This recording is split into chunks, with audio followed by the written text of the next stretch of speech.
What's up, everybody? Welcome to the fourth episode of the Div Dive. Today I'm chatting with Devin Fountain. He's a product designer turned website developer and designer, runs Good Time Agency, which is his solo agency.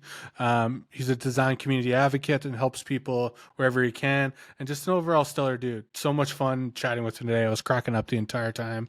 So we chatted about his journey from being a product designer and working at some startups all the way to starting his agency and working in Webflow. We chatted about, Webflow and Framer and some design tool stuff. We chatted about AI. We chatted about creating content. We chatted about Webflow conference, the community, managing burnout, a whole bunch of other stuff as well. There's tons of little tidbits of great information in there. He's a very smart dude and understands the design craft very well, and I learned a lot from him. So I hope you'll learn from this conversation as well, because I think it's a good one. So without further ado, let's dive in. Welcome.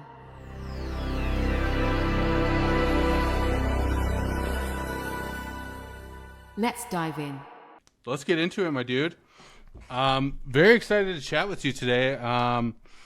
As you might not know or might know, I'm a big fan of you. Oh, really? Thank you. Yeah. I appreciate your contributions to the community, with all the stuff you say on Twitter, all the stuff you help people with. It's Thank you. It's admirable, and yeah, I feel like we haven't really had a deep conversation or dove in and had a longer chat, so I'm very excited to do that today. Yeah, you ready to dive in? Yeah, I think the last time, or maybe even the very first time I ever met you was at Webflow conference, and someone turned and they were like, "That's Keith," and I was like, "That's Keith. I should talk to him." Stop. I think I was exhausted that day. That was the day after. I think that was I think the day after the second day or something. Yeah, and I was like, my social battery was extremely low. Oh, for sure.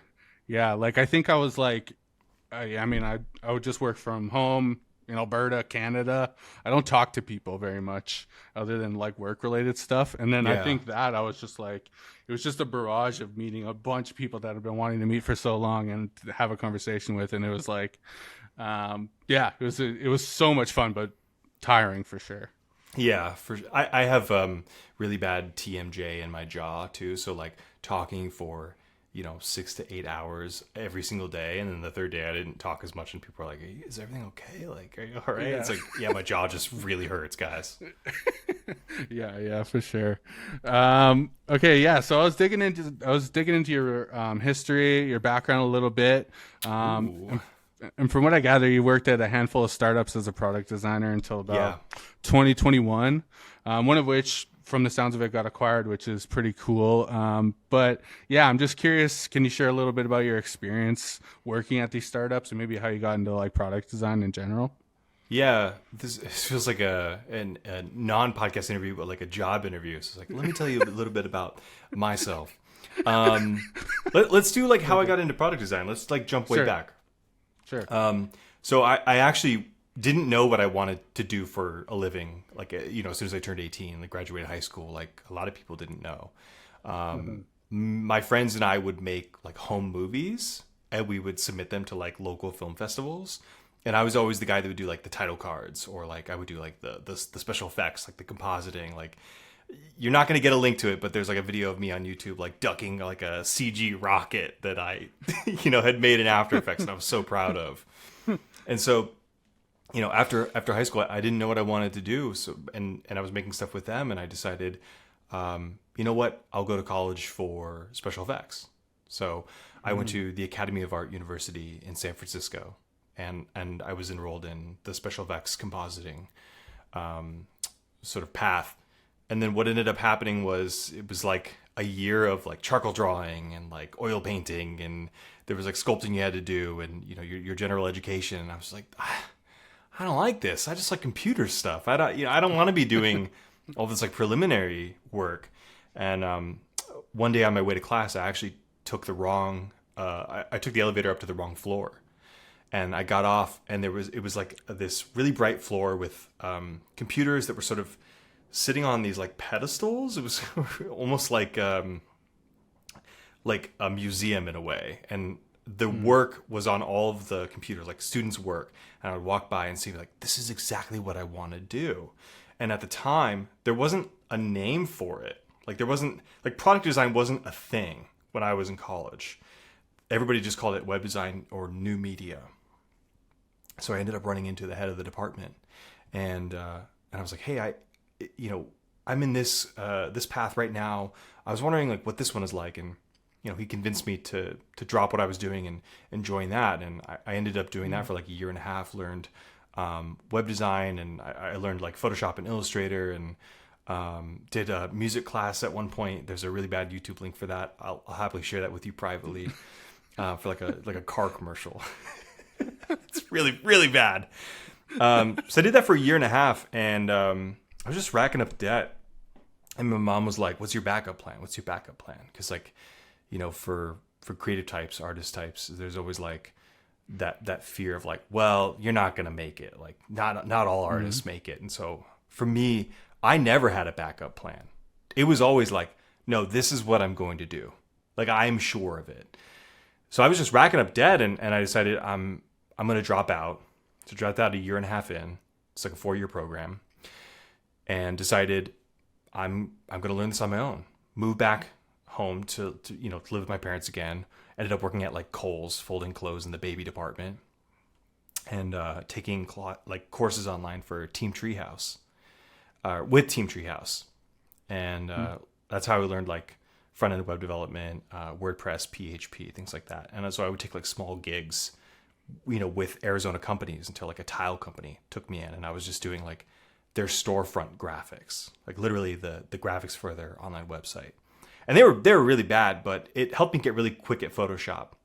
And so finally I saw this agency post online for this agency in San Francisco, and I was dying to get back to San Francisco, because I just really loved living there. I really loved the vibe. And I knew that that's where like the startup and the tech scene was.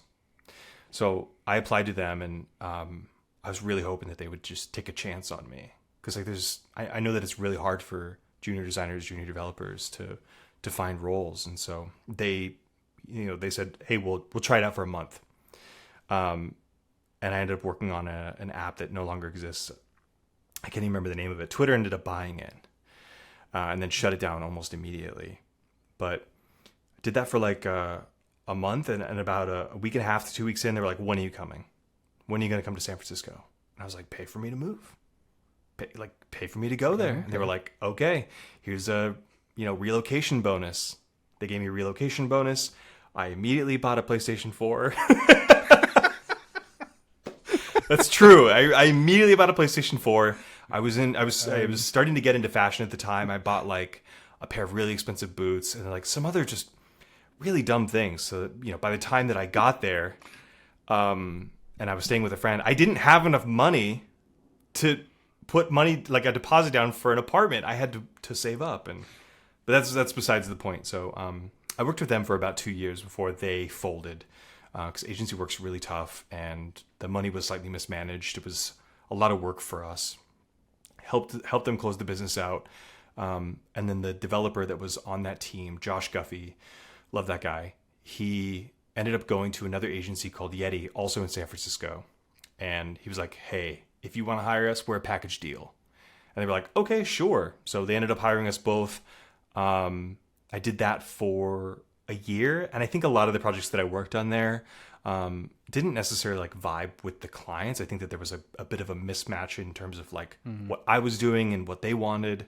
And so I ended up going to Zeusk because a friend of mine worked there and she gave me a referral. And I did product design there for like 2 years. I actually set up the entire design system there. They were still on Sketch. They were sharing files via Dropbox.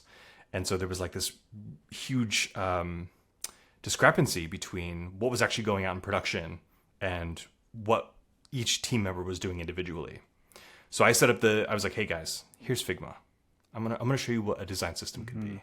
Set up the whole design system there. We revamped the entire product. They ended up getting acquired 2 years later.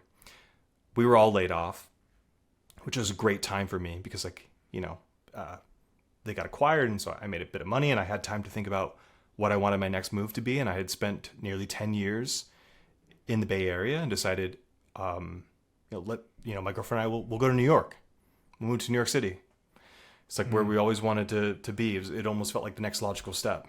And so I worked for Jumbo for, I think another 2 years, maybe 2.5 years. And then decided to quit in 2021 to go full-time freelance. And they were acquired, I believe, last month or 2 months ago. Oh, crazy. Okay, so you moved and started Good Time Agency. How did you come across Webflow? And like, how did that, kick off? That's a good question. I can barely remember, to be honest. I knew that when I wanted to switch to freelance, there was always the question of like, okay, do I want to be doing freelance product design?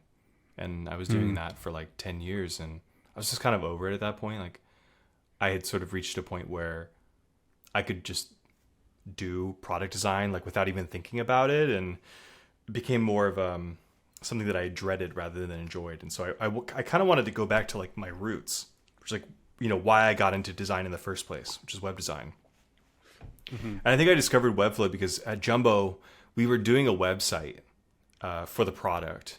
And I was like, okay, well, what are the platforms now? Like, what if I wanted to build this rather than have a team member build it? I wanted to do full control, like design it and build it. How would I do that? Because I'm so rusty at doing front end web development that I felt like I couldn't code it, or if I did, it would take a while. So I looked into it and it was like, okay, there's WordPress. Yeah, but there's the security problems and the constant updates and the plugins to get anything to work. It's like there's Squarespace, but then everything kind of looks very similar. It's not a knock against Squarespace. You can make really unique things now. And then I came across Webflow and I was like, oh, this is kind of like exactly what I've been looking for, which is to take my full knowledge of front-end dev, minus my lack of actually knowing the code anymore, and saying, what if Figma was sort of like front-end dev? And that's what it felt like to me. It felt like a jump from like, okay, I really know Figma. Okay, I know front-end dev, but not the code. What if they were married? And then it felt like, oh, this is exactly what I wanted to do. And I ended up testing it. The very first site I built on Webflow was actually for my girlfriend, SmalleySteps.com. And I was like, what can it do? I tested out like everything.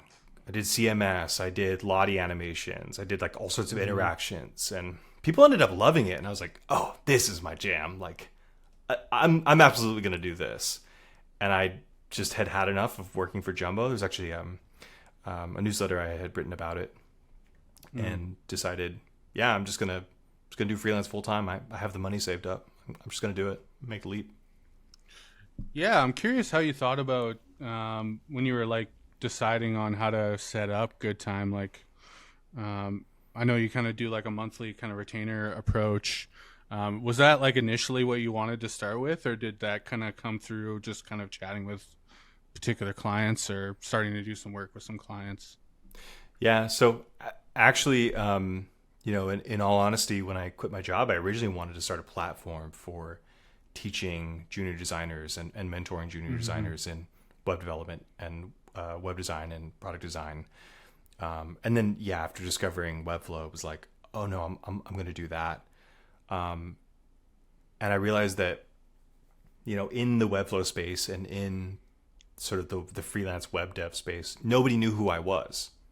And so there was nothing attached to my name at the time. It was like, well, if I put stuff out there, no one's going to blink an eye. No one's going to say anything. It's like, I'm going to do it under like a pseudonym.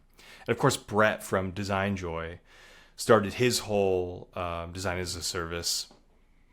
And I was like, that's brilliant. Like, I'm going to do that. Like, for me, it wasn't necessarily becoming like a millionaire or, making $200,000 per month or whatever. It was more like getting constant work. Like, I wanted the ability to get constant work and to live off of that, not necessarily to get rich. So I decided, I'm going to do the same thing he does. And I took it really slow. And I looked at a ton of different websites that kept popping up after him to see, what were the mistakes that they were making and how could I sort of rectify that situation. And of course, your website was part of that inspiration as well. Yeah, I feel like I appreciate that. And yeah, I had a similar thought process. I saw that Brett's Design Joy thing, and I was like, I don't know, is there anybody doing this for Webflow development? I'm like, I kind of want to just not do a typical agency like, oh, hey, we build memorable experiences, kind of like typical, and like Yeah. every agency I came across just had We that. craft a brand that Yeah, you'll thrive with. It's, okay, what does that mean? yeah, exactly. Explain it. Yeah, exactly. So yeah, I was just like, okay, I want to try to do something different, and I just kind of dove into that. And yeah, I love that model. There's pros and cons, obviously. Yeah. Um, I feel I feel like sometimes, I don't really get to be creative that often, but I got a comfortable, income coming in for the company, got an awesome team, and that's awesome, and that's a great setup for me. For sure. I think that you mentioned really briefly it doesn't always allow you to be creative. Mm-hmm. And I think that that's probably the biggest downside that people aren't talking about. Everybody's sort of attached to the idea of the money. Yeah, And for like sure. as soon as they hear that number, they're like, "Oh, I could make that too. That would be. I mean, that would change my life." It's Yeah. like, yeah, that probably would, change your life. But also, that money's not forever, and it's really a lot of production work. Like if you've Yeah. never done production work and you don't like it, and you don't know that, you got something coming. Yeah, for sure. Yeah, I mean, I feel like the reason why a lot of people focus on money is because that's what that Brett Design Joy guy kind of leads with. He's just Yeah, million a month. it's a marketing like, do whatever. tactic, and it Yeah, works. it works. It works pretty well. Um, but yeah, so I'm curious, like, what type of work that you commonly do? Do you just do do you just work with marketing teams in house and kind of like help them? Are you doing a lot of new builds? Is there a mixture of the two? Just kind of Yeah, curious. that's good. Yeah. I've had somebody else ask me this question too, like who do you kind of primarily work with? And I don't really have an answer to that. I haven't like narrowed down into like a niche yet. I feel like Mm-hmm. the clients that I tend to work with are like newer startups. I wanted to do like D2C for a while, like try to get those brands, but they're really hard to get a hold of because they're not known yet. Nobody knows who they are. So of course they're hard to, figure out who needs them. So for me, it's a lot of marketing sites. I'm working on an agency site right now. I'm really excited for that one. But yeah, tend to be marketing because I really like doing like the interactions and setting up animations and cool loaders and things like that. I really just want people to like go to websites, see them and play with them and tinker, and then decide this is so cool. I want to share this with somebody else. Not necessarily like, hey, I want to convert. Because like if they get to share with somebody and that person shares it, somebody will convert from that. I think it's like bringing in the joy to websites rather than it just being so cold and like put that CTA there. The CTA needs to be here. Yeah. No, totally. Yeah, and I feel you on the positioning side of things. I think I don't, I've been doing FlowSpread for a couple of years now. I don't think we really pinpoint who we're trying to go after. Like, and it changes for me in my head every week. Yeah. It's just like, you know what I mean? Like I have no idea. But Right.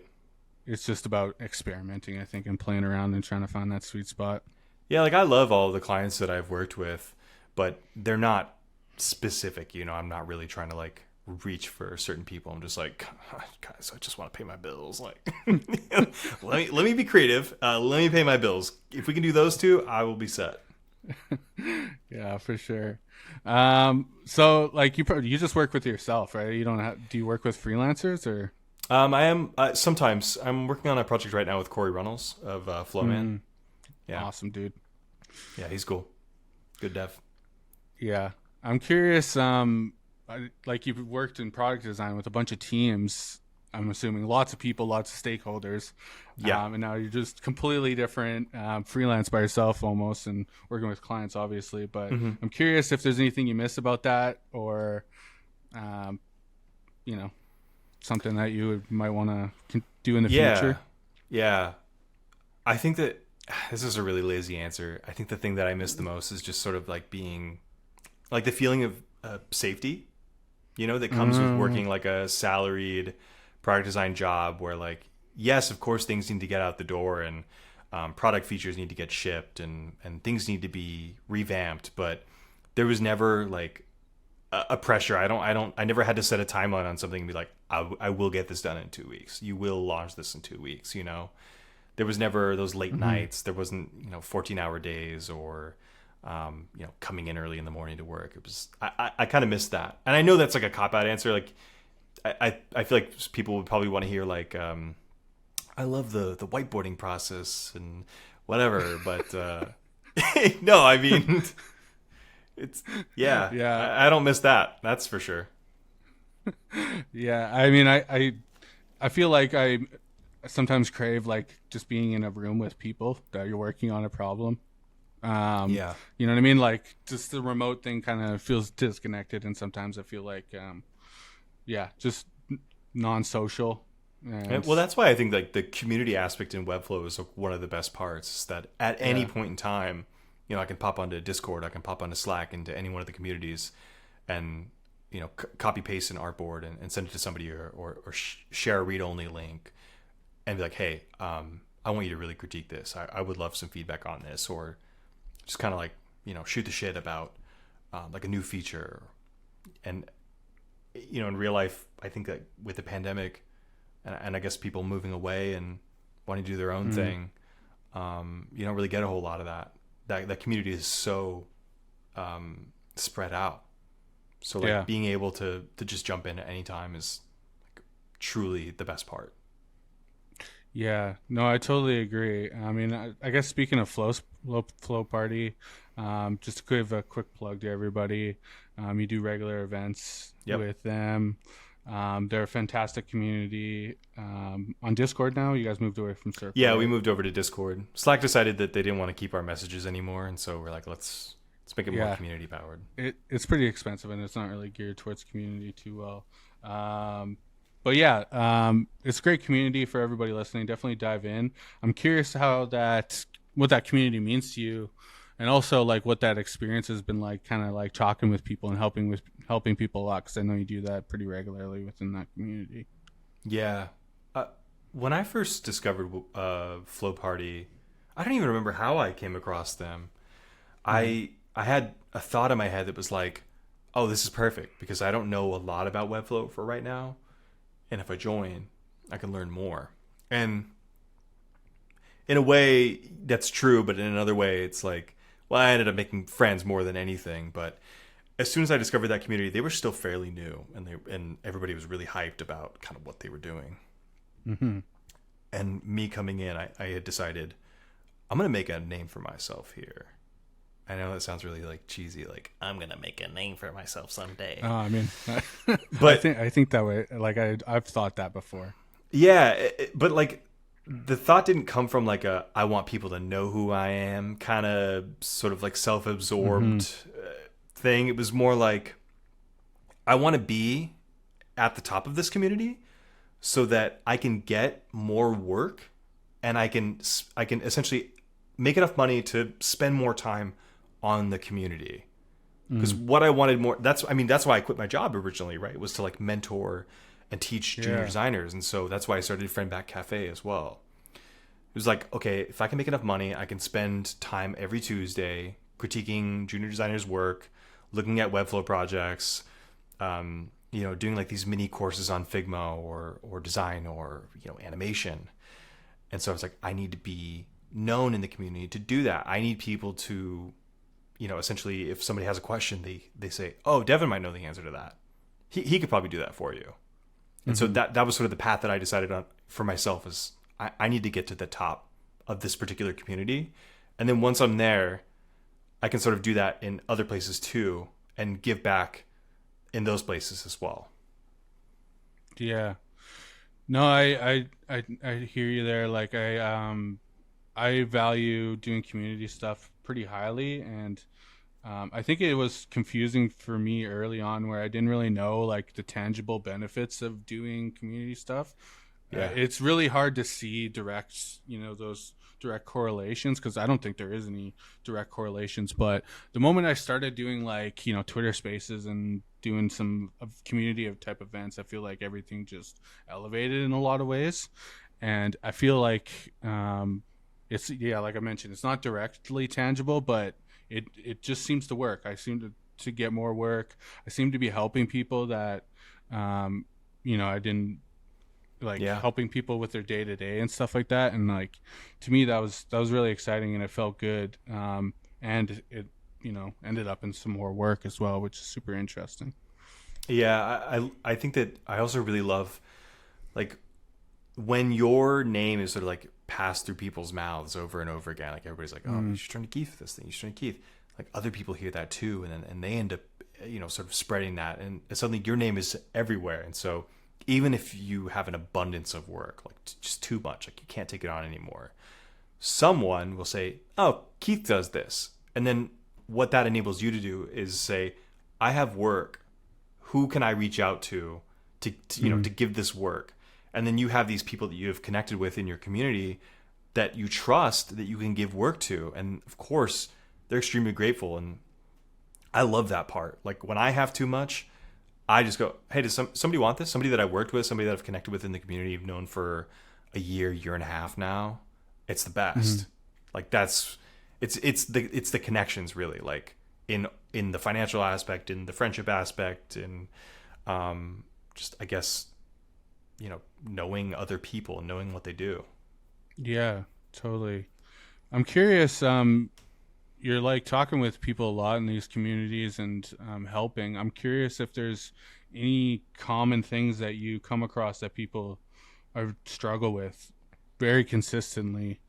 Maybe we could just chat and jam on how to sort that out or help them in that, particular problem. I think that, let me think for a second. It's a big question. Yeah, it is. Yeah, I think the thing that maybe I see the most in the community is a divide between developers and designers, and not seeing, one of them sort of go to the other side. It's like designer doing dev work, or developer doing design work. And I wish I kind of would see more of that. And I'm not necessarily saying that like the developers should just become full-time designers, but I think that when you know both sides of the coin, and you're working with, the person that you don't specialize with, or you're working with somebody who specializes in the thing that you don't, you can essentially talk to them in the same vernacular that they use. You can get across ideas. You can see their designs and immediately know, okay, I understand what they're going for in their designs when they're handing them to me. Or if you're a designer and you're working with a developer, you'll design things in a way you're like, I understand how these things are built. So I'm not necessarily saying that the developers need to become designers, or the designers need to become developers. What I'm saying is, I think that each side should have a better understanding of what the other side does. At least attempt it. Yeah. And you'll just be better for it in every way.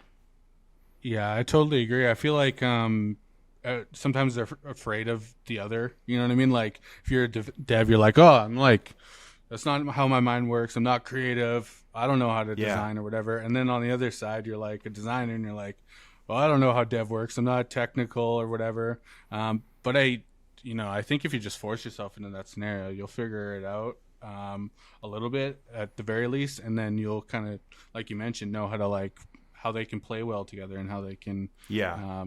Because I think if one informs the other, especially when it comes to websites specifically, like really knowing how those tie together, and how that process works, not being separated, like that handoff, from design to development. If that's two separate people, sometimes things can get crossed, wires can get crossed really easily. But if you understand both processes of both sides, I think you can just be a better designer or developer overall. Yeah, like I think the thing that I get this question a lot, but like people ask, why do you use auto layout so much? Like, I don't like auto layout. Why do you use it so much? Like, well, have you ever built a website? They're like, well, no, I'm a designer. Like, well, then you wouldn't understand. Like, you need to take that up before you start to ask me that question again, because websites are just a series of boxes. So if you can do auto layout, then you fully understand how Flexbox and Grid might work. And that will just make you a better designer in the process. I'm not saying that, auto layout is needed for everything, but learn it, get used to it, get better at it. Your developer will thank you. You'll make more money because everything will be faster. Yeah, no, I totally agree. And I think the roles are really blending a lot more lately as well. Like, you notice the tools like Webflow, Framer, like they're kind of becoming one. Like, if you're a freelancer, if you're a Webflow freelancer or whatever, if that's your focus, you're usually designing and developing. And I don't even know if anybody's really thought of what that role is, or, you know what I mean? It's kind of feels a little bit newer with these tools coming out. So, I would just say be open and just explore both. Like, it's fun. Yeah. I have one more thing on that, which is that I think that as humans, as we get older and we start to find our niche in terms of what we are good at doing, not necessarily what we like doing, but it can be what you like doing. It becomes scarier and scarier to pick up new hobbies, right? Like if you are a designer and someone's like, hey, you should try developing. You're like, well, I'm already good at being a designer. If I try to become a developer, I'll be bad and people will laugh at me. Yeah. But the thing is, like, that's why these communities exist at all, is because we're not here to laugh at you. We're here to like grow together and win. If you come on there and you're like, hey, I'm a developer, I'm not a designer, could I get feedback? We're not laughing at you. We fully understand. We have been where you have been, and we're here to help you. That's one thing I really want these people that are sort of taking up the other side to understand. Yeah, totally. I think one of my biggest fears is just being that old grump who's like very set in their ways of like a certain thing. Yeah. Where you're just like, oh no, I'm not touching that. Well, if you don't use Webflow, I'm not talking to you, like. Totally. I feel like that's kind of almost it early on when I saw Framer. I kind of almost felt that way. I was like, oh, to learn another tool, man. Like Webflow was so hard. But like, you know what I mean? Like I remembered that. I'm like, I don't want to be that grump that's like resistant to change. I see that too on Twitter. I mean, I'm sorry, X. It's X now. It's X now.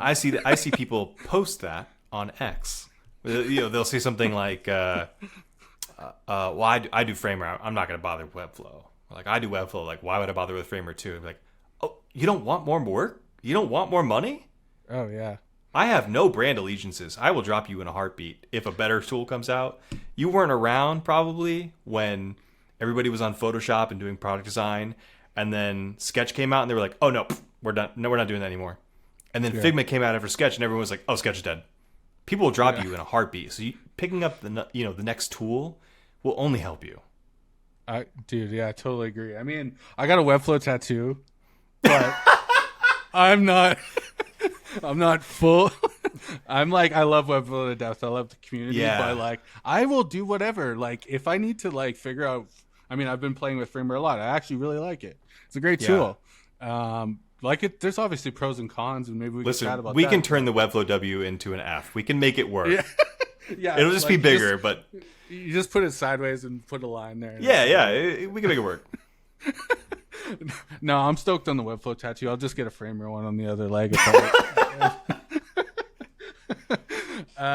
But yeah, no, I don't want to be resistant to change. I want to be able to like explore and like just be on the cutting edge. That's the wrong word, but like, you know what I mean? Like stay in the trends, you know what I mean? I don't want to like just be set in my ways, because I remember meeting so many. I still from time to time you run into those developers, especially like maybe WordPress guys or something, who are just like a little older and they're just like very rigid. They're like, WordPress is the only way to go. Yeah. We said it at the same time, so we know that's they say that. Yeah, and they do, and it's just like very rigid, and they're like, okay, well, continue to do that if you want, but I'm gonna go enjoy myself playing with these fun tools. And that's the thing, like, they're fun. Like, I think I'm a huge believer that design is a very serious thing that doesn't need to be taken seriously. So like, if you find a tool and you're like, I don't really like this, don't use it. Like, that's fine. If you're like, Framer's so fun, I love using it, I want to make money off of it, perfect. You do that as long as you're having a good time and you can support yourself. Yeah, no, I totally agree. Well, I mean, while we're on the topic, I'm curious your thoughts on Framer in general. Have you started offering? I think saw a tweet where you said you might be like offering some Framer services. Just curious. Yeah, so really, I haven't had enough Framer projects to like, have clients come to me and say, we'd love for you to do something in Framer.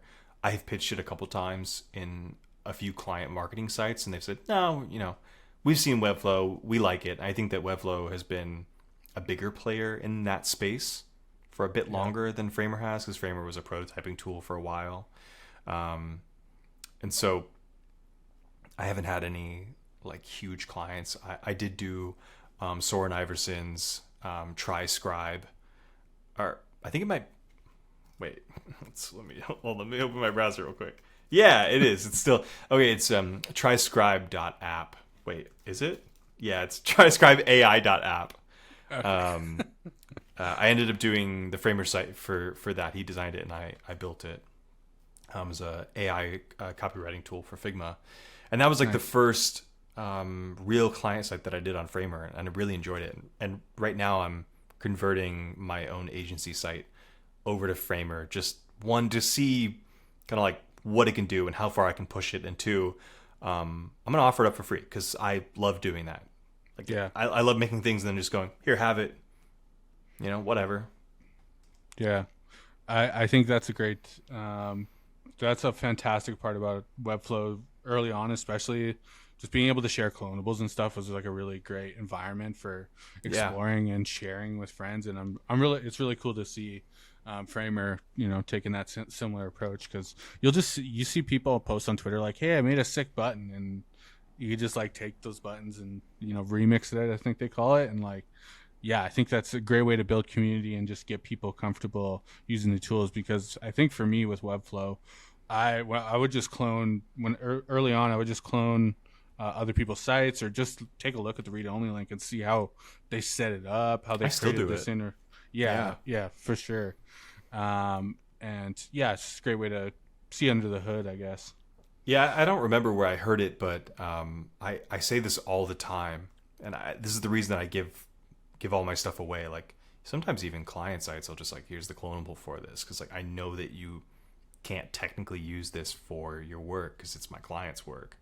Mm-hmm. But you might have the recipe, but you can't cook like I can. So go ahead, give it a shot, follow along, or do whatever you want to it. But I'm already cooking something else. Yeah, totally. I mean, I guess while we're on the topic, I saw that. I think a lot of people have been doing this lately, but just copying other people's work. And I think I saw somebody do one of your sites. I think it was on Framer or something. Yeah. I'm curious if you got a message for people who do that. Don't. Stop doing that. Stop. No. Listen, I think that inspiration is cool. Like, if you're inspired by work, that's fine. If I give you full permission to clone something and I say, I don't care if you use it almost identically, do that. That's fine. But if I make something for a client and it's not a clonable, please don't take it.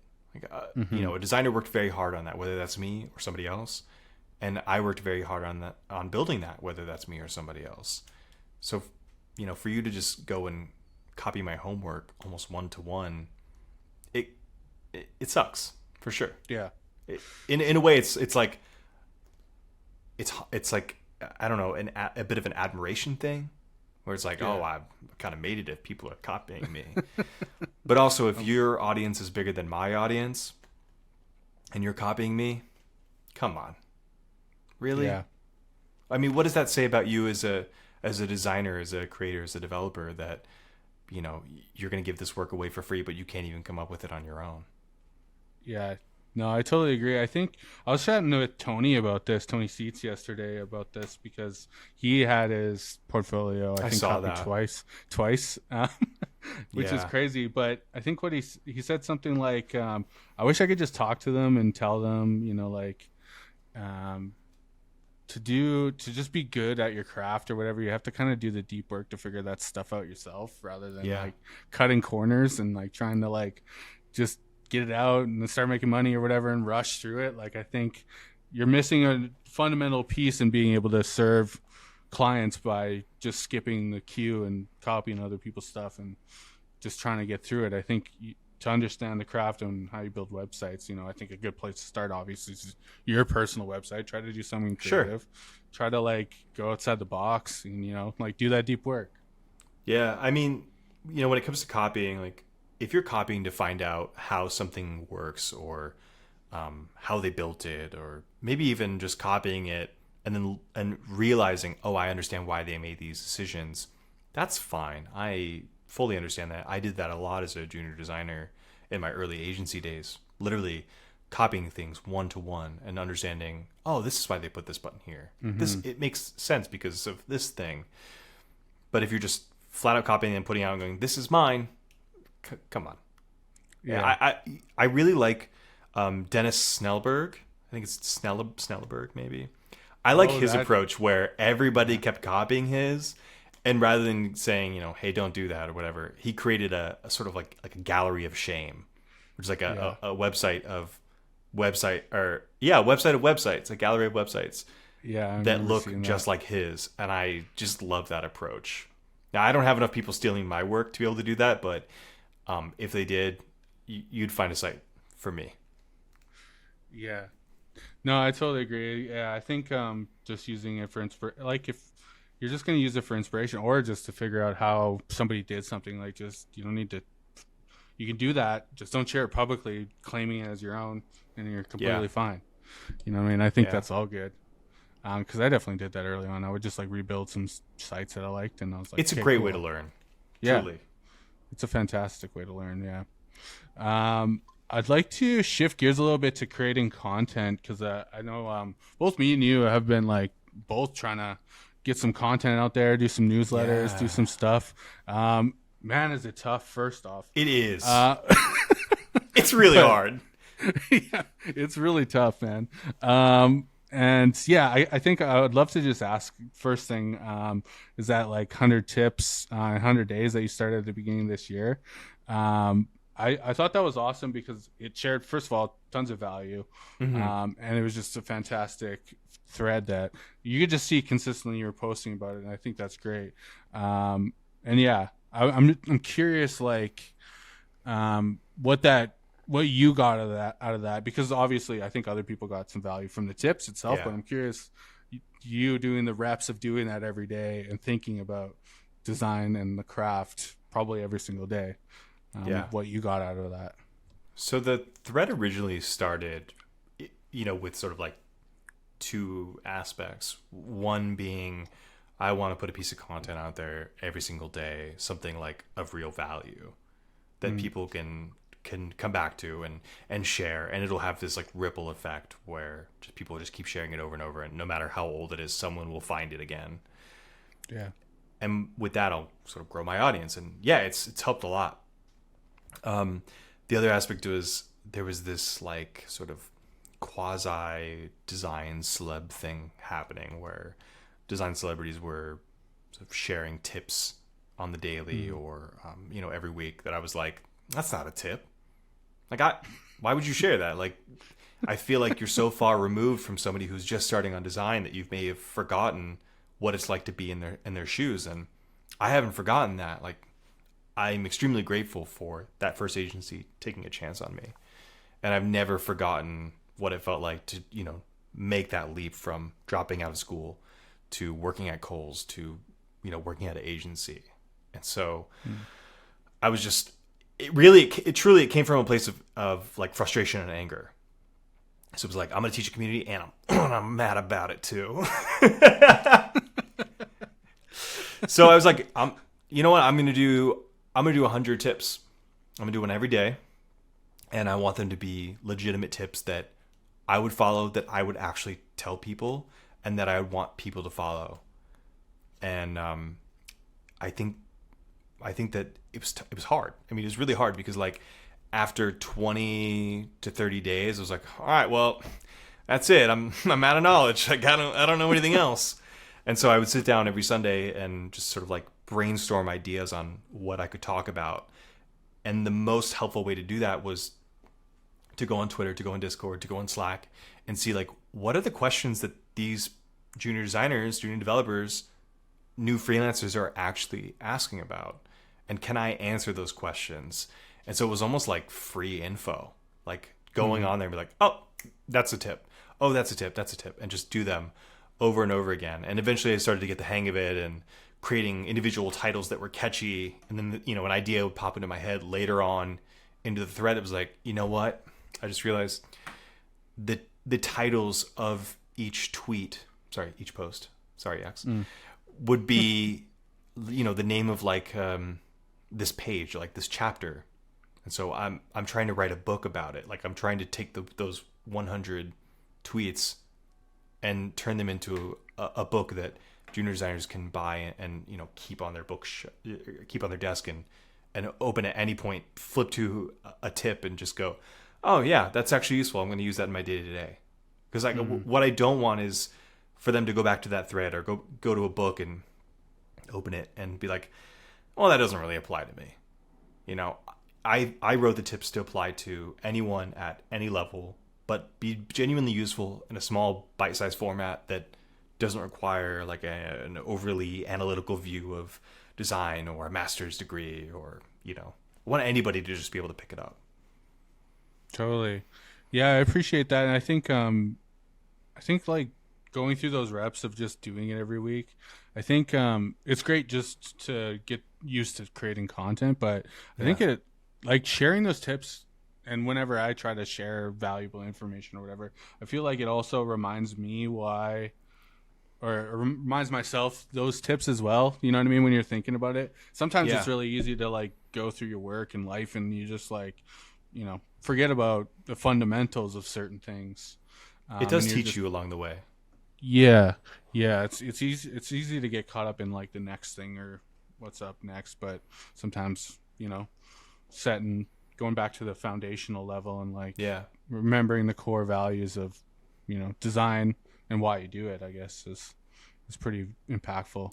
I mean, even a couple of the tips, like, you know, I would start writing and then, you know, about to hit send and think, wait, but why? You know, I would write it and be like, but wait, well, why am I saying this? Like, what is the basis for this? And I would go back and I would research it and sort of learn something new about that, which would, you know, I'd end up editing it again and making it better for other people. So sort of like teach other people, teach myself.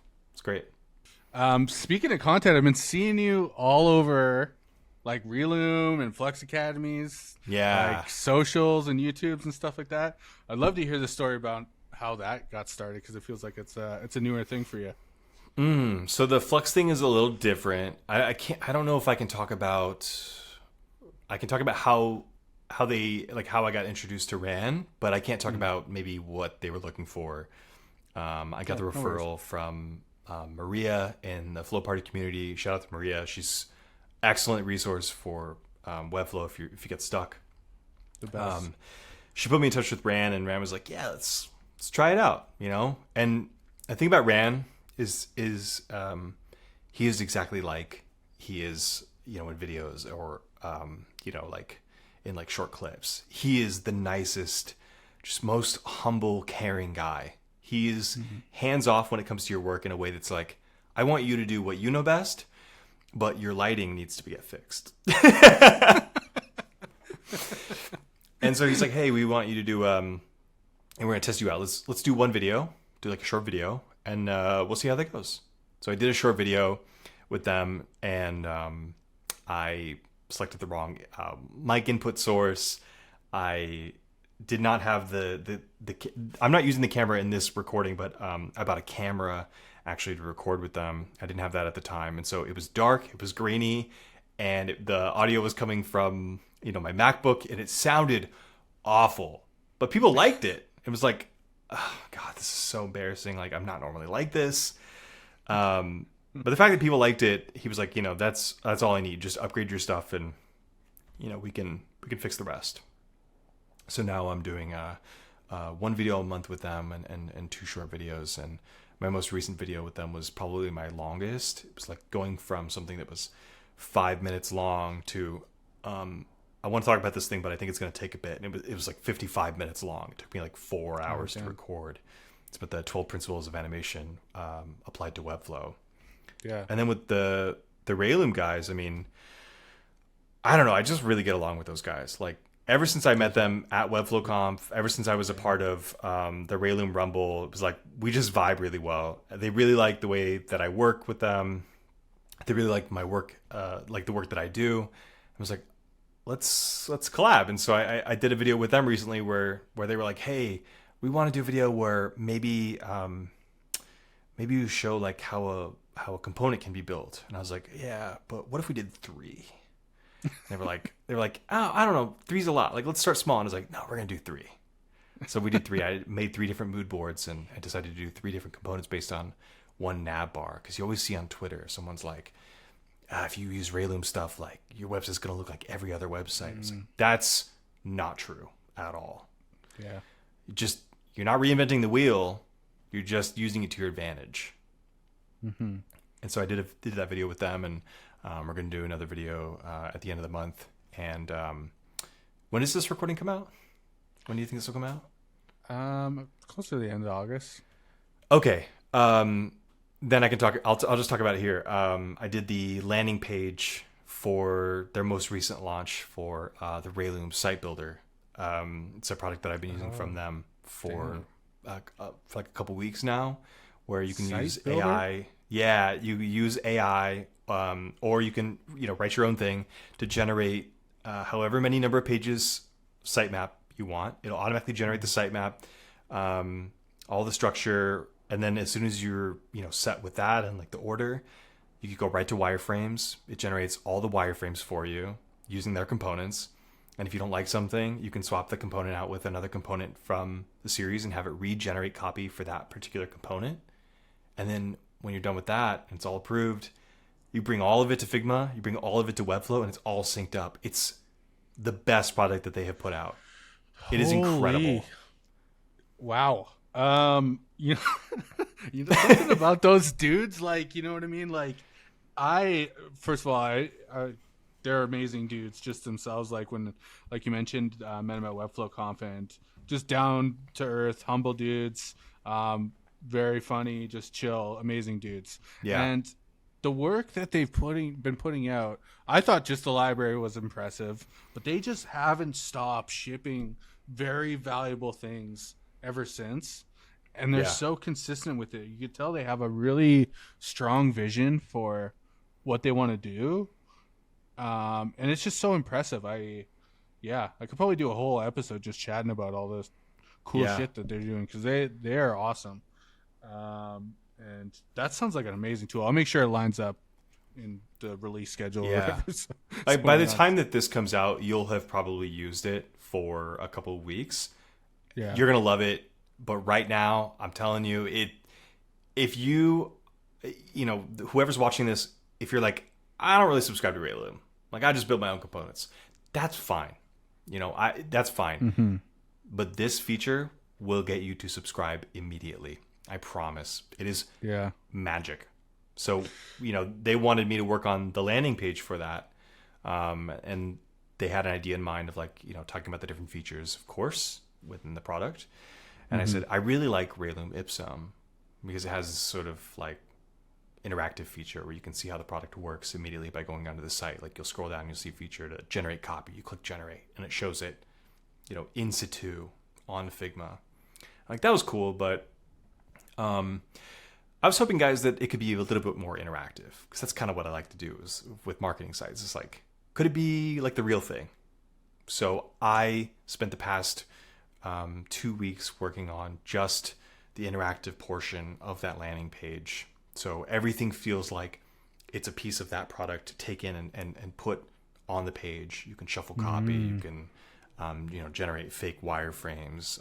It's really cool. I'm extremely proud of it, and I can't wait for everybody to see it. Which, by the time, if you're watching this, you've seen it. Yeah, yeah. Dude, that's very exciting. I can't wait to take a peek at that. And I'll make sure to link to it in the description when we share this video. So good. Uh, It's so good. yeah, I can't. Yeah, speak highly of higher of those Australian dudes. They're fantastic. I mean, I guess while we're on the topic of AI, I think first off, Reloom is doing the AI thing and websites really well. But I'm curious your overall thoughts about AI and like creativity because I think it'll change the way we work a fair bit. Yeah, But I don't think it's as doom and gloom as a lot of people um, I agree. seem to think it is. I like to think of AI as more of an extension of my brain rather than being something that I can really lean on and like just do everything for me. I think when GPT-4 first came out, it felt like the most mind-blowing thing. And then as we started to get used to it, we're like, oh, it's actually kind of stupid sometimes.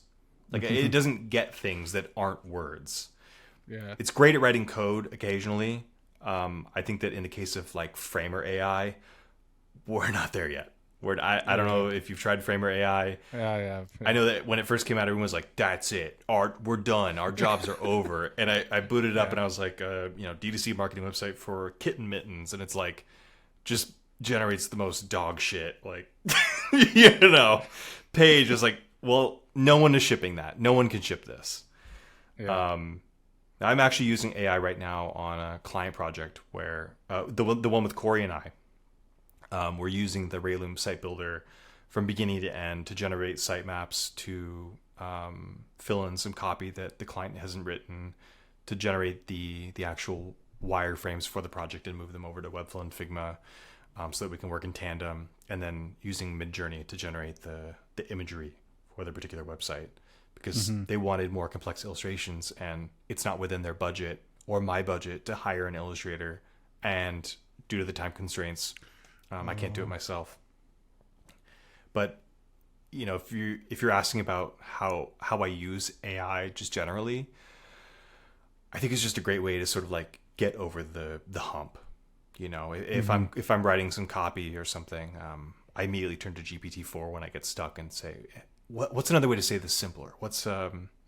How can I shorten this particular thing? And it'll sort of like enlighten it'll enlighten that. It's like, I've already done the hard work writing the clever copy, so I'm an excellent copywriter.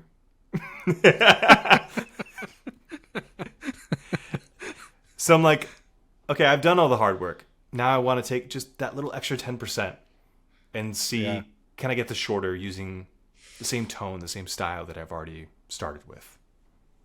Yeah.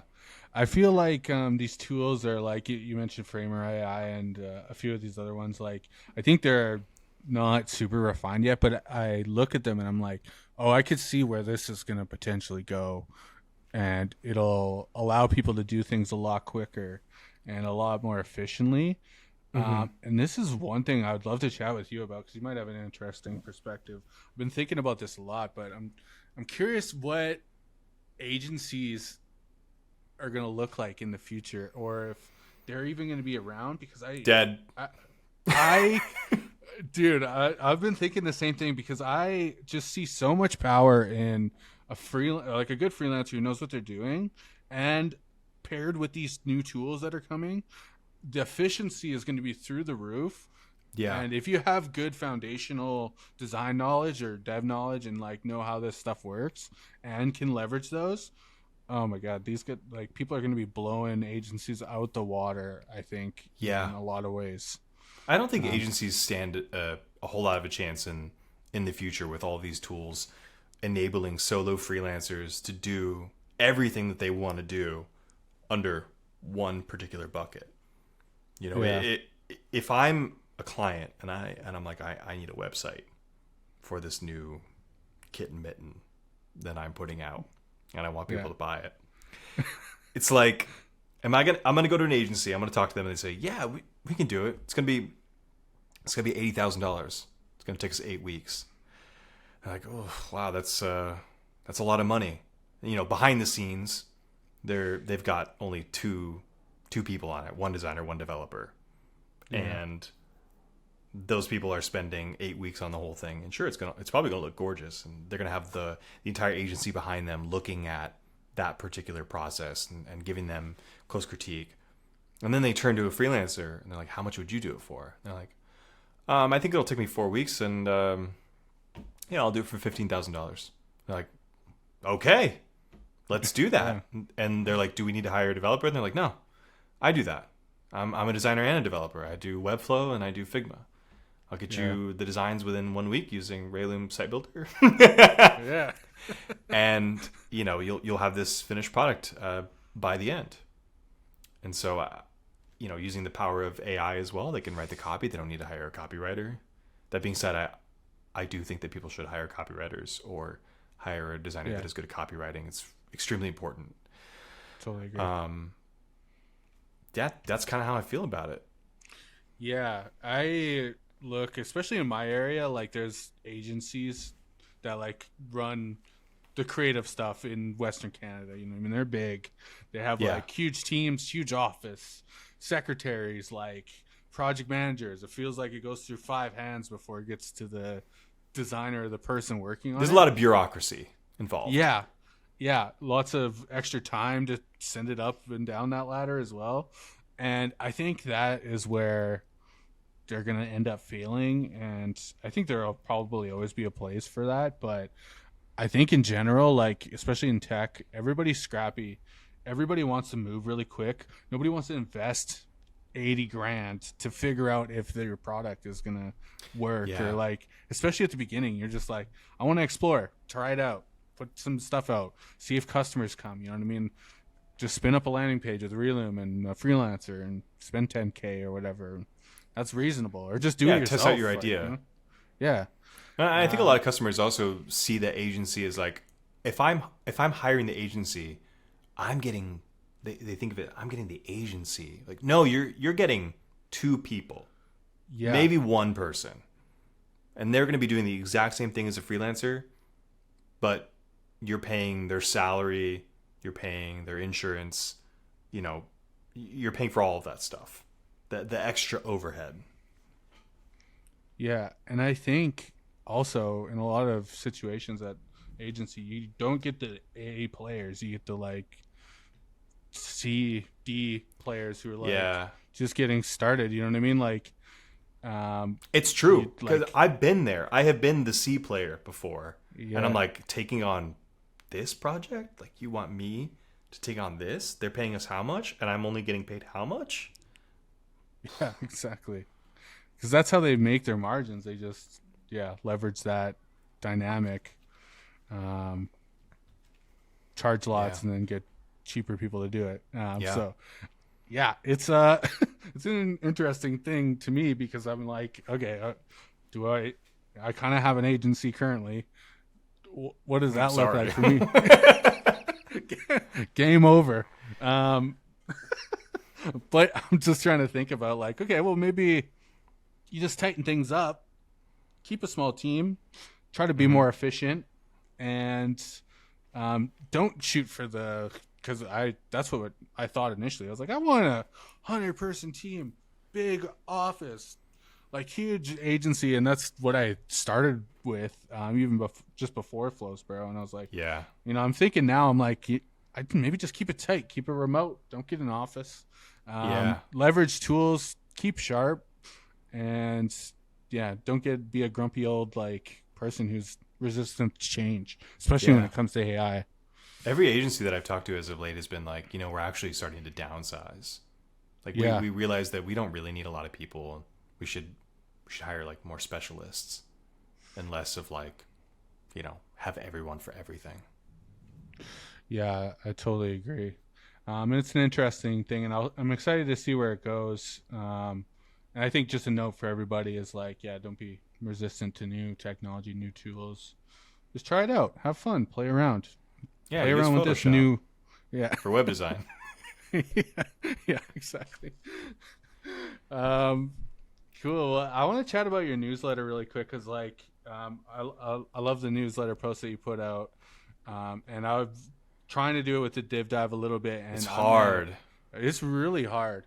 And I realized that lately. And the reason why I kind of started this podcast is it's like I get more energy out of just jamming about topics, and like it's not as hard for me. Like when you're sitting down to a blank piece of paper and you're like, okay, I got to write a newsletter. It's like a battle. You know what I mean? Like you're trying to. If you don't automatically have like a thing that you want to talk about, yeah, it's tough. But yeah, I'm curious how that experience has been for you, and you know, maybe goals you Yeah. have for the newsletter in the future. You know. I've sort of fallen off of it really hard as like work picks up, which is really unfortunate. There's a lot of things that I want to talk about, and I think I put a lot of emphasis on every newsletter, like every issue being just like really good, like really strong newsletter.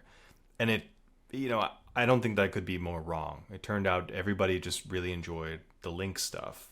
They liked they liked what I wrote, but they really enjoyed these curated links, just like I do. When I go to these website galleries Same. where I discover these links online, I'm like, this is what I want to get from a newsletter. So I started including in mine, and I have since I definitely owe people an issue for sure. I want to write a longer one specifically about critique, because that's something that's like near and dear to my heart. But as far as writing it goes, yeah, it's really hard, man. I mean, Yeah. people are like, oh, you just sit down and you write a couple paragraphs and you send it off. But like, Oh yeah. you got a grammar check, spelling check. You got to make sure it doesn't suck. Like, is it boring to read? Is this something that I would read if it came into my inbox? Are the links correct? Did I mention the right people? It's a lot harder than people give it credit for. Yeah. I would say, I know, hot take, I think websites are easier than newsletters. Fair. Depends what kind of website, but yeah, Like I know what a website is for, but a newsletter is like, it could be anything. You could want to talk about anything. That's a really good point. That's the thing I struggled with, because I'm just, when you're creating or content, you're just trying to feel out what people are going to connect with or whatever, and you're just guessing in the dark. You're walking around in a black room like, maybe I'll try and figure something out. It's really tough. I think that for like my newsletter, I was really trying to focus a lot on like the mental health aspects of sort of being creative, like working in the tech space. And being vulnerable is very difficult to do on a week to week basis. Totally. Like being vulnerable and writing sort of a story with almost like, what was the point of that? Like what was the moral of the story every single week? That's really tough to do. I need to get back to it. I promise I will be back once all this work this week dies down. And I want to talk about critique. And I think something I'll tell you that I've been trying to tell myself is like, it's not that big of a deal to have a few weeks or even months, years, whatever.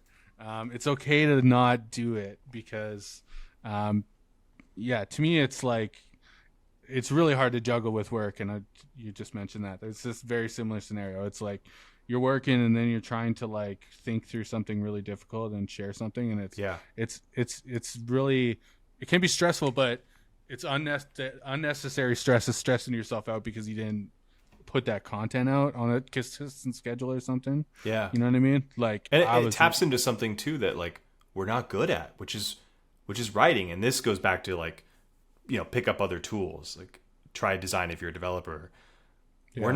Writing isn't our strong suit. We're not writing blog posts every single day. We're not creating content newsletters and like doing, marketing pushes. So for us, it's like, it feels like a foreign tool, and it's scary because of it. Yeah. Will people actually like this thing? And you don't know because you haven't done it before. And the only way to do it is to try.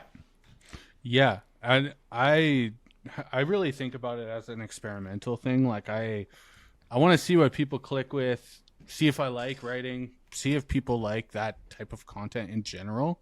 I don't know if people even read newsletters about design. Do they? Yeah. I don't know. Who knows? Yeah. Like, and that's why I started offering like recording. So when I got my very first newsletter, it came into my own inbox, of course. Like as soon as you press send, it goes in your own inbox. And I opened it up on my phone. I go, I'm not reading this. Not reading. Nah, not even reading my own writing. So I decided, okay, from now on, for every issue, I'm going to read it out loud. Because if I can listen to it while I'm walking somewhere, I will absolutely read every single newsletter, even if that means just listening to it in an audio sense. Yeah, I think that was something I noticed about newsletters. Like, I really enjoyed the actually link side of things from other newsletters, but then I thought with mine, I'm like, oh, I got to write something valuable and write the whole thing, but maybe it's not the way to go. And that's kind of why I was like, oh, maybe like I do enjoy listening to stuff, and that's kind of what my thought pattern led to doing this. So like, yeah, to me it's an experiment, and it might not be consistent, might be all over the place, might be different formats, but I'm just trying to have fun and explore. And yeah, I feel like that should be the goal. I just want to get better at creating content, just thinking through things, talking to people, all that stuff is really good practice, even if I don't really care if nobody listens, to be honest. I want to just get good at that, and I think if something good comes of that, great, but I'm not married to it. Yeah, that fun reminder is really important for me. Like, I'm glad you said that, because I sort of forgot that, you know, it also needs to be fun. It doesn't have to be so serious. Yeah, well, I think you're probably similar to me, where I put a lot of pressure on myself to elevate what, like, I can't just stay stagnant. I feel like I need to be. It's the perfectionist. It's the need to control the situation, the narrative. Absolutely. Yeah. I mean, speaking of that, I wonder if that kind of ties into Burnout a little bit, because I think that was my favorite newsletter post that you shared, because it was aligned pretty much with me, and maybe we're seeing similar things because we're just trying to elevate, and there's perfectionism going on. I'm curious, alongside that, if there's any other things that you think cause burnout. I think that's a big one for me, is that I need to keep doing more and more. But if there's any, just want to chat about burnout. Is there things that you find cause that for you? So I know that burnout is different for everybody. And for some people, it's like overworking. I know that when I work really long days for a really long time, I tend to feel burnt out, but not from the motivational aspect, more from like the mental aspect. Like I have nothing left in the tank at the end of the day. So for me, and I think for a lot of other people, burnout really stems from the lack of control of the situation, not being able to be creative and having the work you do, be undermined by decisions that are out of your control, whether that is a client or a manager, if you're working, at like a company of some sort. That lack of control will have you feeling like on a day-to-day basis, the work that you're doing doesn't matter, because ultimately your decisions don't matter. So why bother even trying? I think that's probably like the number one thing that burns me out, is working with a client where they're not taking my advice. The project just continues to go on, and it gets to a point where I go, okay, if you want to do something, I'll do it. That's totally fine. I'm not even going to like push back anymore, because I know that no matter the decision that I make, you're going to override that anyways. What is it for you? I think it's the pushing myself to do more and more and grow. And like whenever I have like a calm week at work, or like a calm couple weeks even, and I'm not like doing anything to what I think is grow who I am and improve like the company and content and all that stuff. Spinning your wheels.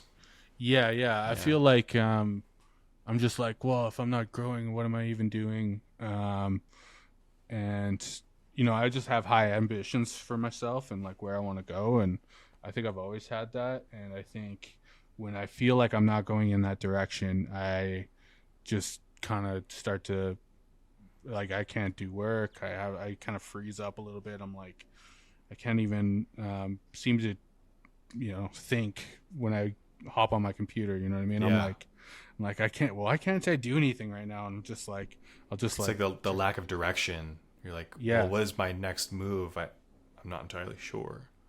yeah, yeah, exactly. There's a fair bit of that. I think some other things that add to burnout for me are like I think like um, trying to teach or help team members do certain things sometimes, or Mm-hmm. like trying to train people or manage a group of people in a certain direction. I think puts a lot of stress on me because I'm not.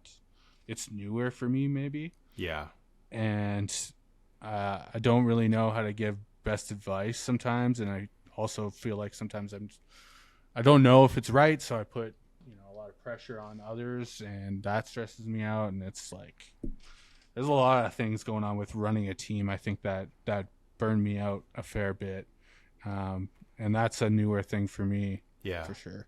But what does burnout look like for you? Not necessarily like what causes it, but in terms of like the effects. Oh man, yeah. So like, in general, like I just shut down. I Yeah. go to my comforts are like junk food and Oh, drinking. what's your junk food of choice?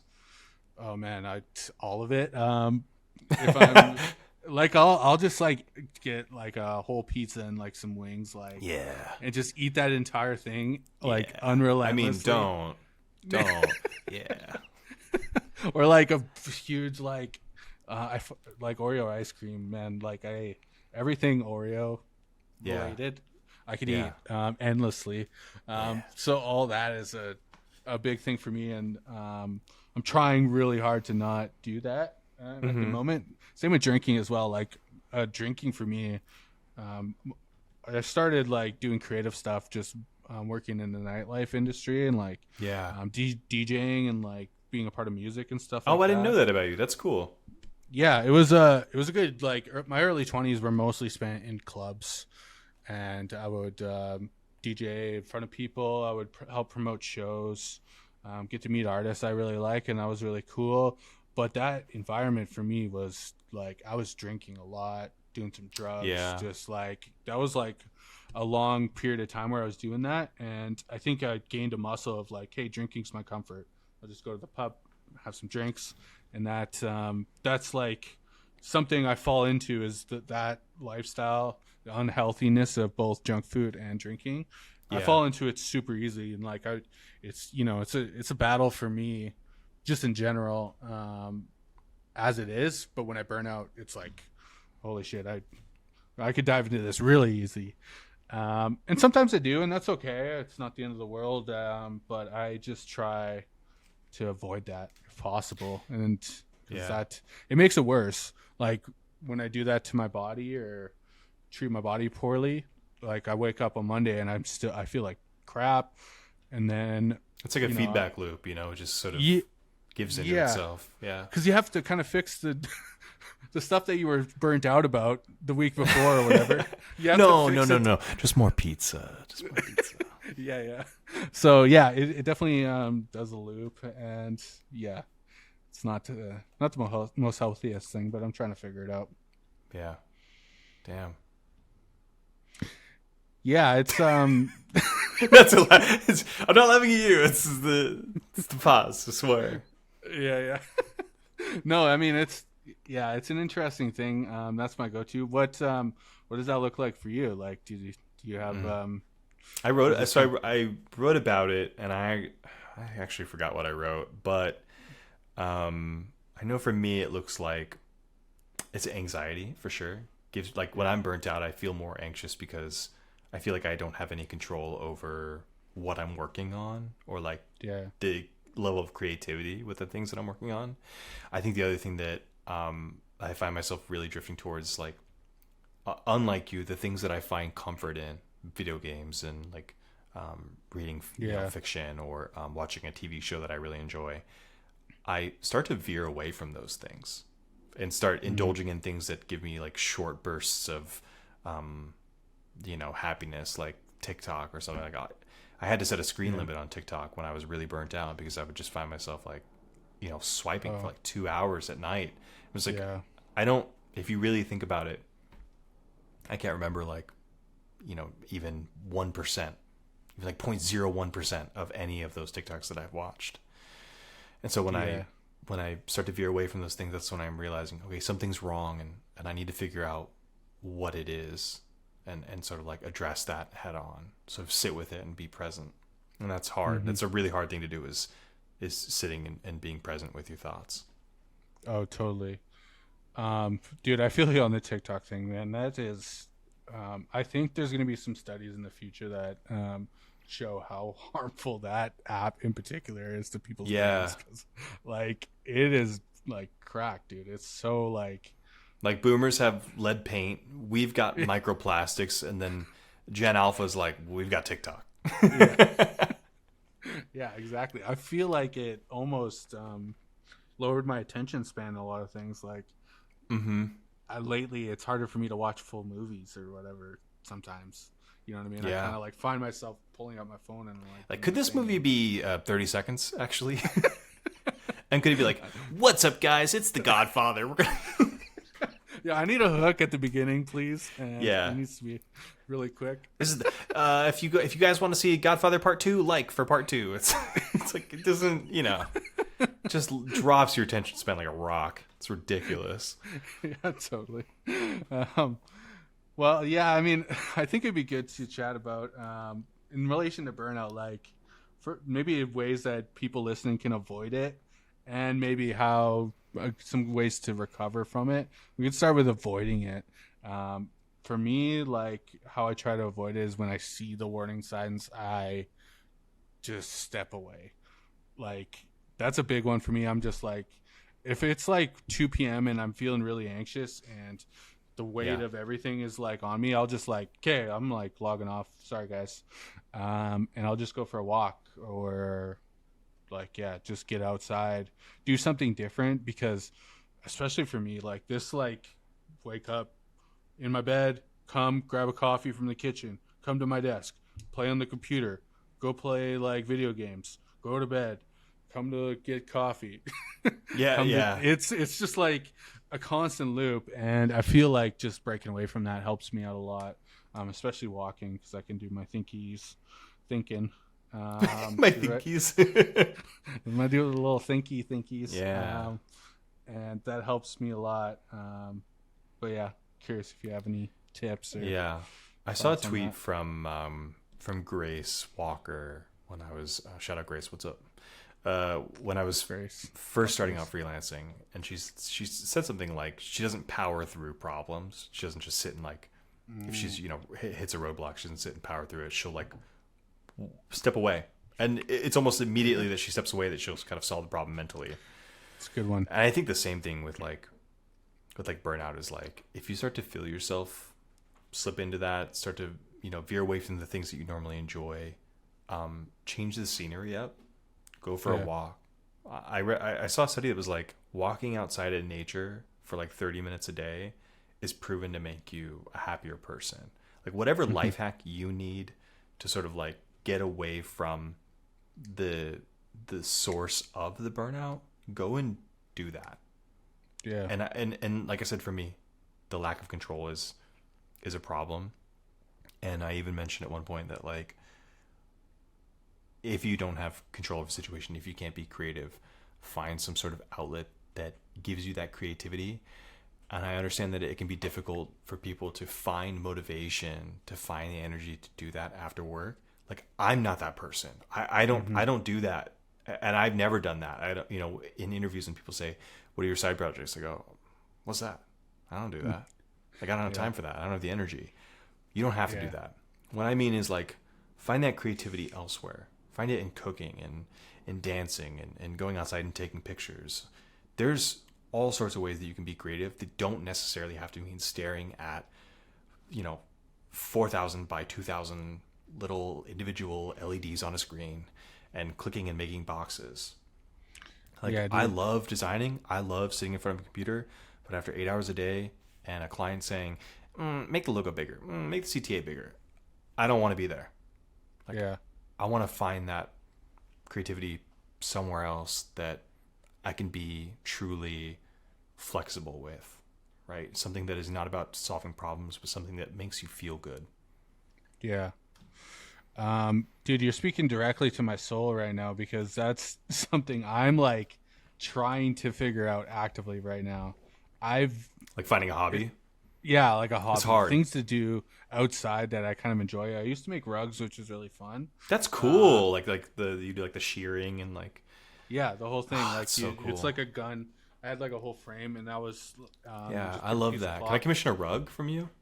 Oh, I had to stop doing it because I moved into a new apartment, and the gun that you use to tuft is so loud. Oh, I didn't know that. See, TikTok music usually plays over the top, so I can't hear the gun. Yeah, exactly.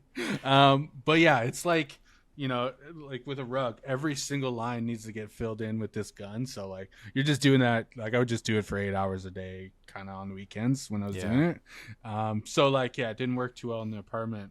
But that was my hobby for a while, and it was nice. And now I'm trying to find a new one.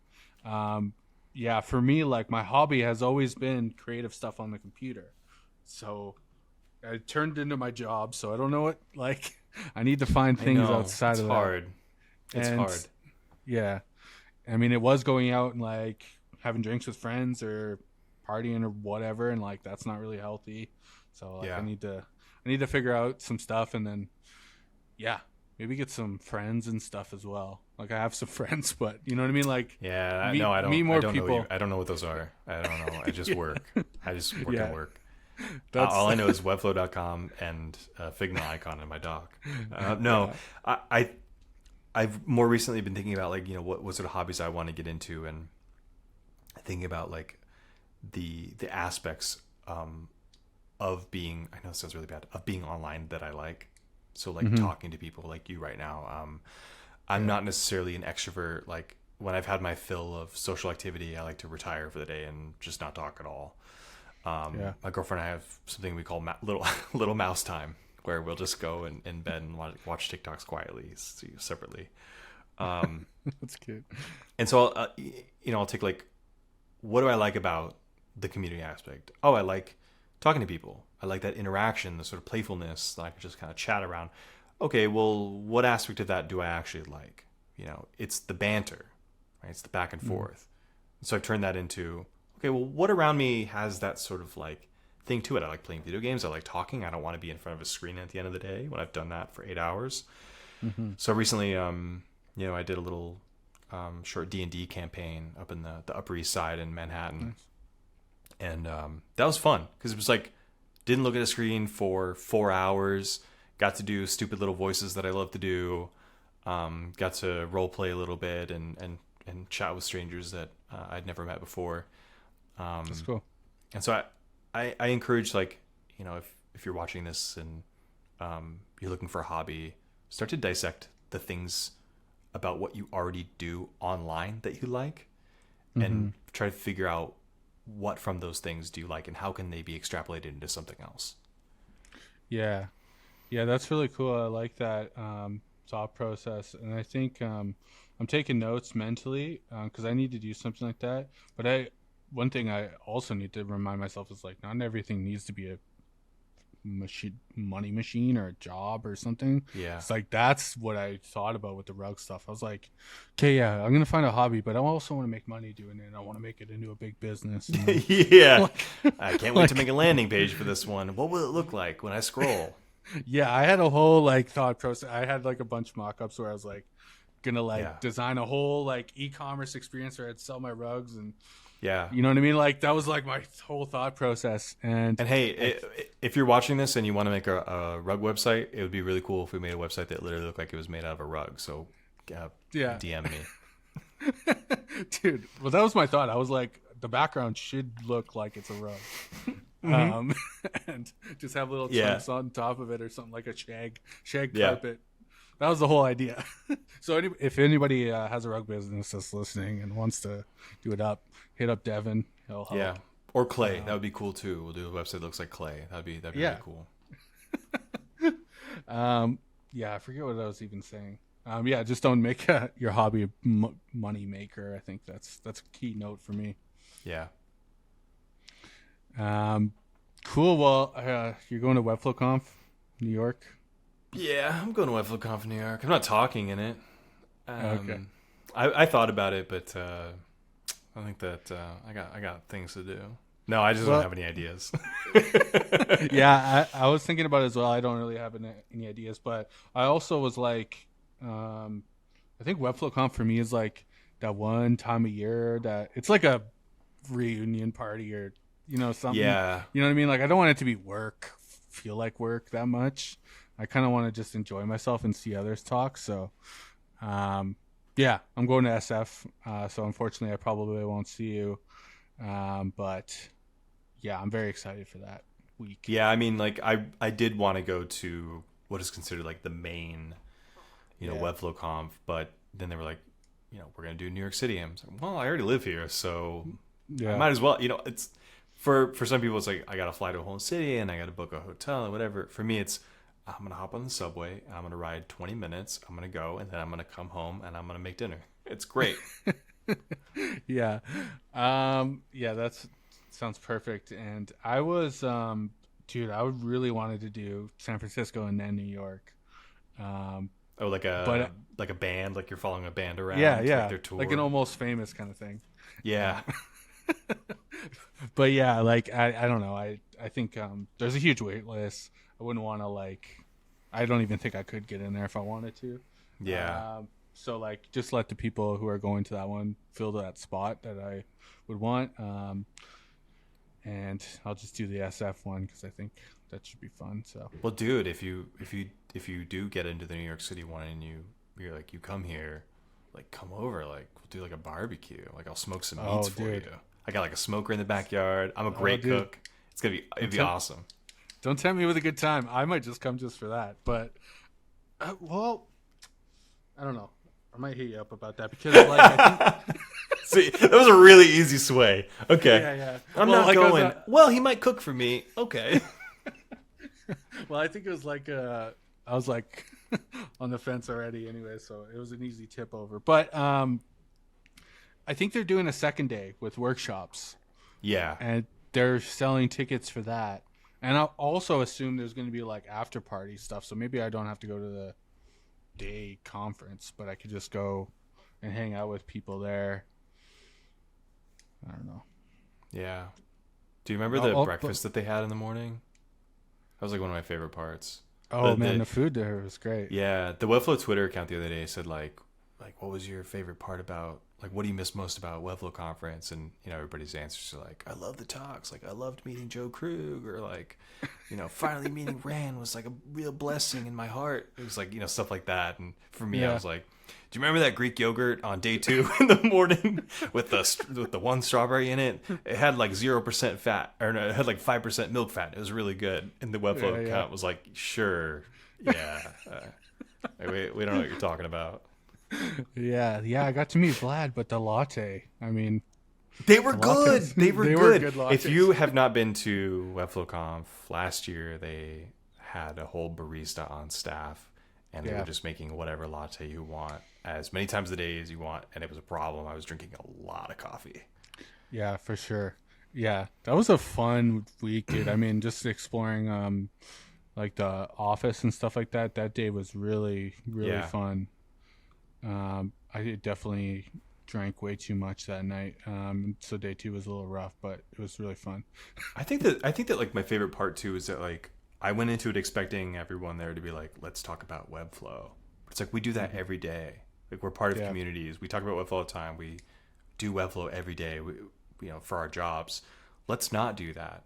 So getting to meet everybody without that pretense was probably one of my favorite parts. Is like let's just meet and learn about each other rather than like talk about what frameworks are you using, and are you guys excited for the marketplace? And it's like, okay, I want to know about you. Yeah.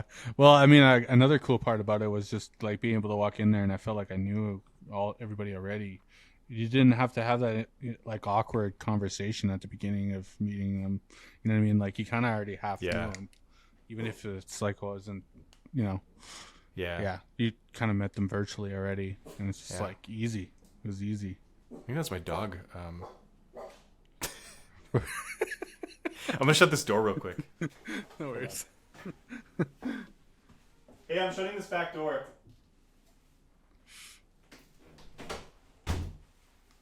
So my girlfriend just got home. She was at clay. That's her way of being creative. She was doing ceramics, doing the wheel. You want to hear my Joe Krug impression? You can open the podcast with this. You know, my favorite part about Webflow is how easy it is for anybody to pick up and use. In today's live stream, I'm going to show you one of the best ways that you can use Webflow. that's I think that's spot on, man.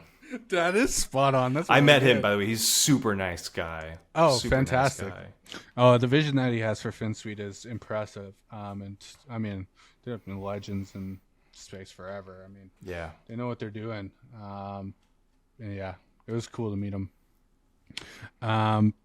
Yeah, I guess we can probably wind it down. I think the last thing I just want to ask is like, what's some goals you got for the future? Any plans? And maybe places people can reach out if they want to connect with you. Goals, plans. Just like Brett, I would like to make $1 million per year. Or per month, if I can get that per month. Yeah. No, my goals. I feel like I've been trying to launch a personal portfolio for like 10 years now. Like launching Good Time was no problem. It was like that's not me. That is like an extension, like an agency that isn't me. So I could make decisions on it, no problem. Mm-hmm. But with my own portfolio, I feel like the more time passes, the more emphasis there is on me to put something out there that will wow people. Like I get better and better as I design and build in Webflow. And so I feel like the pressure just keeps building. And either I put something out that just really sucks and I'm like, whatever, I get work. Or I put something out that is really amazing. And so that sort of like the pressure in between that is, it's a lot. Mm-hmm. It's a lot. So I would love to finally put that out there. And I know if Diego is watching this, he's probably like, just do it. Just put it out there. But the answer is no, I'm not. I'm not doing it until I'm ready. And I'm just really busy right now. I think the other thing too is like, I want to get back to my newsletter, of course. Keep putting out content. I love doing that. I love the responses that I get. Not necessarily like the validation from like knowing that people watch my content, but more like the comments from people saying that was really informative. Like I didn't know that about, this particular topic and learning something new, absolutely for free. And then, finishing my 100 tips, book writing. I want to finish that and put that out there. I want it to be something that people put on their shelves and feel proud about. Something they can open any day. Be like, this is awesome. I'm going to keep this, or I'm going to hand this to someone who needs it more. Yeah, that's super exciting, man. I'm looking forward to seeing that and seeing your portfolio and just if if it comes out. But yeah, I just want to say I appreciate all the work you do in the community. Fantastic, dude. Had a great conversation with you today, man. That was so much fun. And yeah, keep doing what you're doing, man. I appreciate you. Yeah, and if if you want to follow me, if you like my content, you can find me on X, not Twitter. X. At Devin S Fountain. That's Devin with an I. And then my agency, it's goodtime.agency. One word. Yeah. I'll make sure to link it to everything in the description for you and everybody listening. I don't really do Dribble anymore. I don't really do Instagram anymore. So just those two. Just keep an eye on those two. Word. Thank you again for coming on, man. This was an absolute blast. Of course. Cheers, buddy. Peace.